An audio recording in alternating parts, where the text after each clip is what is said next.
Okay, this assignment is page 288. It's lesson 5-1. On the front, you should have 1, 2, 4, and 5. You're just going to solve the inequalities as you would an equation.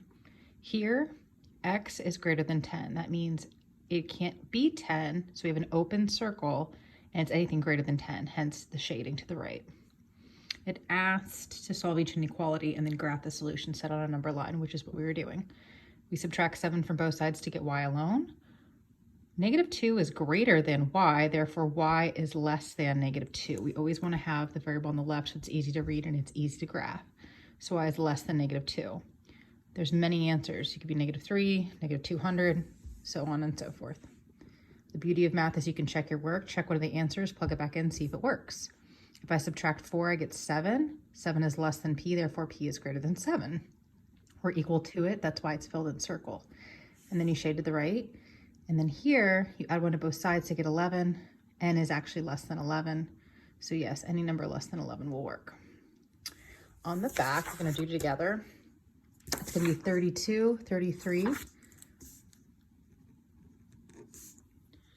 41, and 42. Okay, 32 says, the sum of 3 times a number and -4. So sum is addition.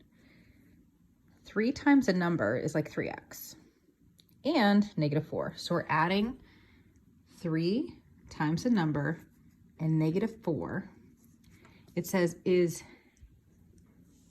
at least, so it's equal to it. So it's at least twice the number plus 8. At least or equal to it, twice the number plus 8. So if you're at least, are you more or are you less? You have to be at least this tall to ride the ride. You have to be that tall, that height, or greater.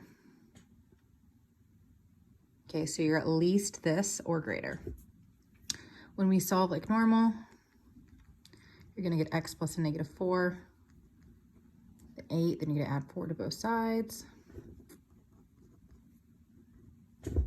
And then does it ask you to graph? Nope, it just asks for that solution. So your solution is 12 or greater.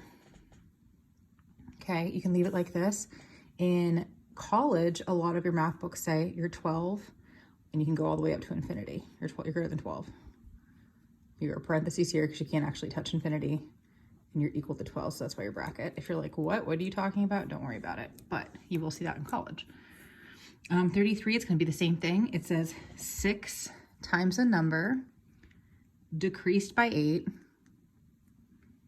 is less than 5 times a number plus 21.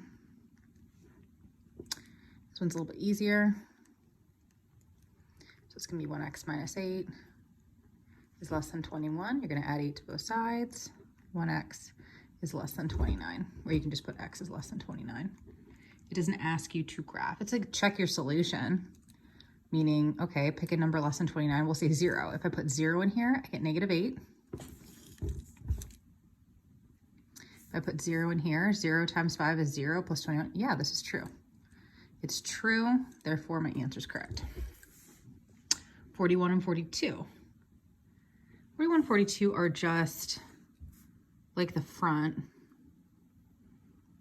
So we have c plus a -1.4. They're just not as pleasant numbers to work with, and that's okay.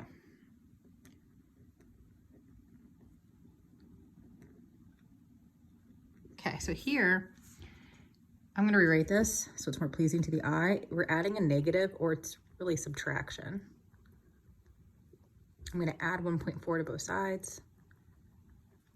So c is greater than or equal to 3.7. It does ask you to graph the solution on a number line. So I can be 3.7 and I can be greater than it. So I can be 10, I can be 300. Okay, we have many solutions. Here, I like to put the variables on the left, so I'm going to subtract 10.1g from both sides. That's going to leave you with a -1g plus 4.5 is less than 0. I'm going to get numbers onto the other side by subtracting. When I divide by that negative, we have to remember that we flip the sign.